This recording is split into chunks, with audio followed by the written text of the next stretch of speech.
Bismillahirrahmanirrahim. Assalamualaikum warahmatullahi wabarakatuh. Selamat pagi, salam sejahtera untuk kita semua. Pertama-tama, mari kita panjatkan puja dan puji syukur atas kehadirat Allah Subhanahu wa Ta'ala, karena berkat rahmatnya kita semua masih diberi kesehatan.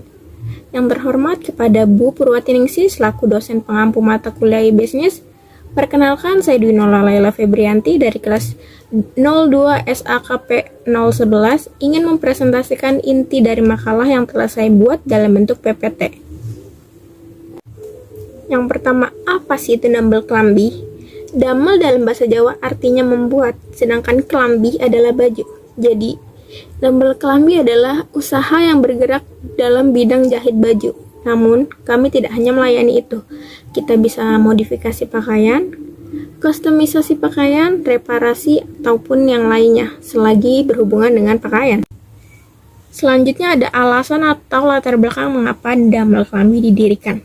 Yang pertama, banyaknya tren fast fashion. Siapa sih yang nggak tahu kalau model pakaian zaman sekarang ini berubahnya sangat cepat drastis.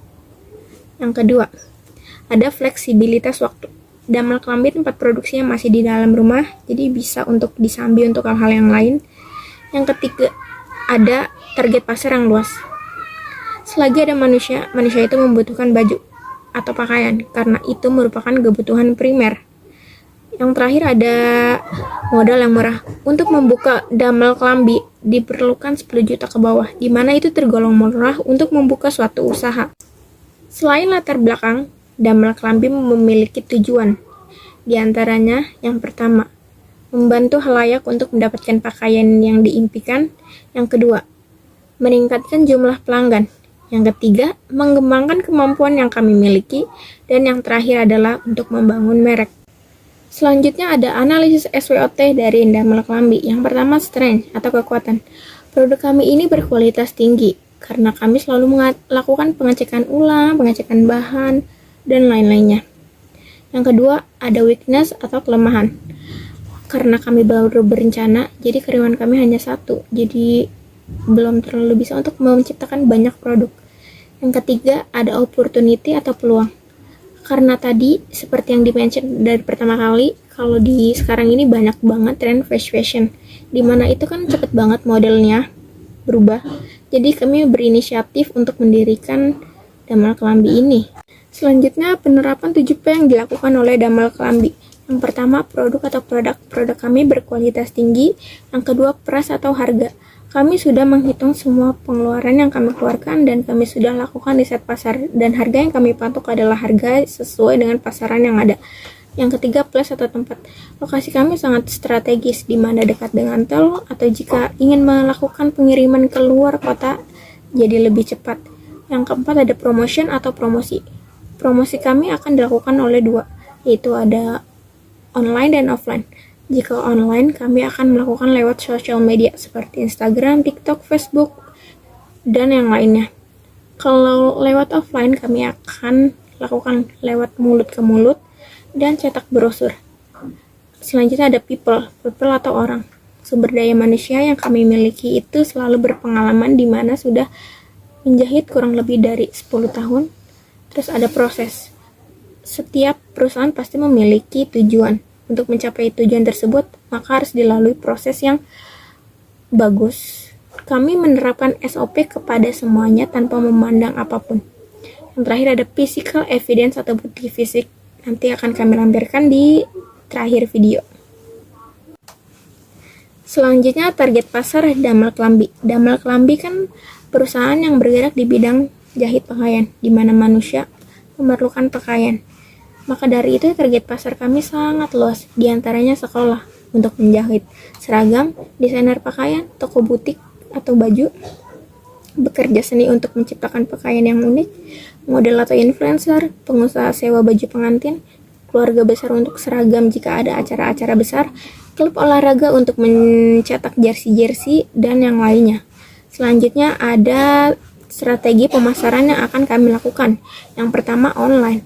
Online kami akan melakukan lewat sosial media seperti Instagram, Facebook, TikTok, dan lainnya, atau kami akan membuat website tentang profil perusahaan kami dan cara pemesanan lewat website tersebut. Yang kedua ada offline. Offline kami akan melakukan melakukan promosi melalui media cetak seperti cetak brosur atau lewat mulut ke mulut. Kami juga tentu akan mendatangi bazar-bazar pakaian yang tersedia untuk meningkatkan jumlah pelanggan yang kami inginkan. Selanjutnya ada proyeksi penawaran dan permintaan yang kami rencanakan untuk Damel Klambi dari tahun 2025, 2026, dan 2027. Seperti yang kalian lihat, penawaran tersebut naiknya sangat signifikan, di mana bisa 10% atau lebih. Selanjutnya masuk ke proyeksi laporan keuangan dalam setahun Damel Klambi. Yang pertama, biaya modal 10 juta. 10 juta itu terdiri dari pembelian alat dan bahan yang akan dibutuhkan dan listrik tentunya. Kemudian ada biaya variabel. Biaya variabel ini biaya yang bisa mengalami perubahan, yaitu dimana bahan-bahan baku tuh pasti akan mengalami perubahan seperti kain, benang, jarum, dan lain-lainnya. Itu terdiri dari Rp108.216. Selanjutnya ada biaya tetap. Biaya tetap ini terdiri dari biaya listrik, biaya maintenance, dan gaji karyawan dalam setahun, yaitu Rp72.600. Dan pendapatan. Pendapatan kami ini dari harga jahit. Harga jahit yang kami patok itu sebesar Rp350.000.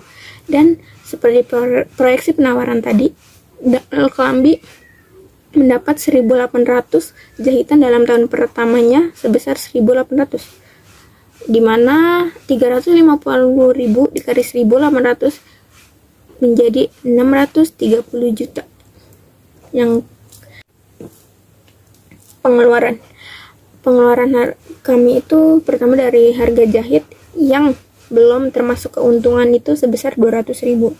Jumlah jahitan 1.800, jadi dikali 200.000 dikali 1.800 sebesar 360 juta. Ditambah gaji karyawan 1 tahun yaitu 42 juta. Jadi pengeluaran bersih Damel Klambi dalam setahun itu adalah 318 juta rupiah. Yang terus ada laba. Laba ini pendapatan dikurang pengeluaran.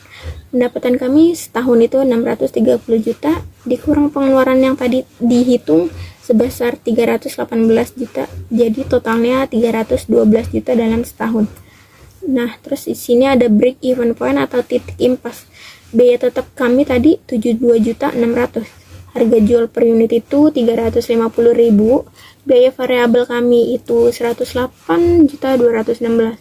Maka hasilnya 1,488 sekian. Atau dibulatin 149. Jadi bisa disimpulkan Damel Klambi akan mengalami titik impas pada produk ke 149.